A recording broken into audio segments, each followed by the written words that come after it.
ভগবানে হেবি বিশ্বাস হয়েছে না? অভিনয় করবেন না টলিউড অভিনেতা ফাটাকেষ্ট মিঠুন চক্রবর্তী। তো মিঠুন চক্রবর্তীর মতন একজন গুণী অভিনেতা কি কারণে অভিনয় না করার ঘোষণা দিয়েছে এটি আমাদের সকলেরই জানা উচিত। অনেকদিন ধরে এই পর্দায় অনুপস্থিত আছেন এই গুণী অভিনেতা। তিনি টলিউডে যেরকম সুনাম অর্জন করেছেন, টলিউডেও কিন্তু তিনি বেশ সুনাম অর্জন করেছেন, বলিউডেও সুনাম অর্জন করেছেন। তো এই বিশ্ববিখ্যাত এই অভিনেতা কেন হঠাৎ অভিনয় না করার সিদ্ধান্ত নিয়েছেন, এরকম একটি সংবাদ প্রকাশ করেছে ঢাকা পোস্ট। 29 সেপ্টেম্বরে সেই পোস্টের মাধ্যমে তুলে ধরা হয়েছে এই গুণী অভিনেতার অভিনয় না করার প্রসঙ্গ। তবে কি কারণে তিনি অভিনয় করবেন না বা কি হলে তিনি আবারও অভিনয় করতে পারেন, এই বিষয়টিও কিন্তু সেখানে তুলে ধরা হয়েছে। তো আমি ঢাকা পোস্ট যে গণমাধ্যমটি রয়েছে সেখানে যে তারা যে সংবাদটি প্রকাশ করেছে মিঠুন চক্রবর্তীকে নিয়ে, সেটি আপনাদের সামনে উপস্থাপন করছি। সো আশা করছি ভিডিওটি না টেনে মিঠুন চক্রবর্তীর সম্পর্কে এই গুরুত্বপূর্ণ তথ্যটি জানতে অবশ্যই পুরো ভিডিওটির সঙ্গে থাকুন। পুজোয় আসছে মিঠুন চক্রবর্তীর শাস্তি, সেই ছবিতে একজন কারখানা শ্রমিক থেকে জ্যোতিষী হয়ে ওঠার গল্প বলবেন তিনি। তার আগে অভিনেতা জানালেন তিনি কি দেখে আজকাল ছবি করতে রাজি হন।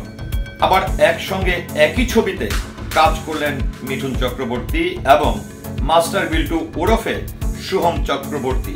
তবে কি সোহমের প্রতি স্নেহের টানি এই ছবিতে সম্মতি জানিয়ে বর্ষিয়ান অভিনেতা, নাকি আছে অন্য কোনো কারণ?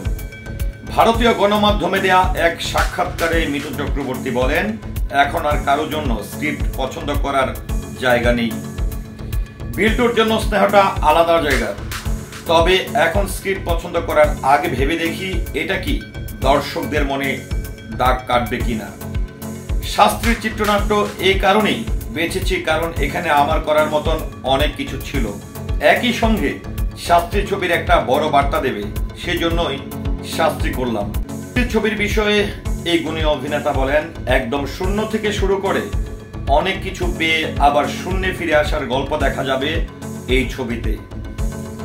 গরিবরা ম্যাজিক দেখতে চায়, ম্যাজিক খাটে ওদের উপর, কারণ কারো জীবনে সত্যি সেই ম্যাজিক হয়, সেটা দেখেই অনেক অনেক মানুষ মনে বিশ্বাস জাগে, কিন্তু হয় না। শাস্ত্রীর ছবিটি পরিচালনা করেছেন পথিকৃৎ বসু। এখানে মুখ্য ভূমিকা দেখা যাবে মিঠুন চক্রবর্তীকে। মিঠুনের চরিত্রের নাম পরিময়।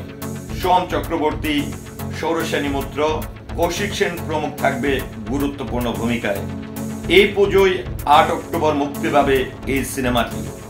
তো যাই হোক, আমরা কিন্তু অনেকটাই কম দেখছি মিঠুন চক্রবর্তীকে পর্দায়। মিঠুন চক্রবর্তী অনেক ছবিতে অভিনয় করলেও তাকে কিন্তু ফাটাকেষ্ট হিসাবেই অনেকে আখ্যায়িত করেছেন। কারণ মিঠুন চক্রবর্তী মানে অ্যাকশনে ভরপুর, সেন্টিমেন্ট।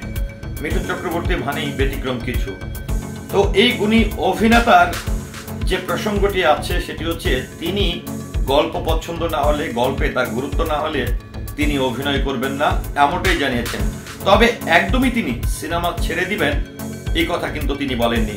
যাই হোক, আমরা আমাদের পক্ষ থেকে, টলিউডের পক্ষ থেকে, বাংলা চলচ্চিত্র প্রেমীদের পক্ষ থেকে মিঠুন চক্রবর্তীর জন্য শুভকামনা করছি। ধন্যবাদ সবাইকে।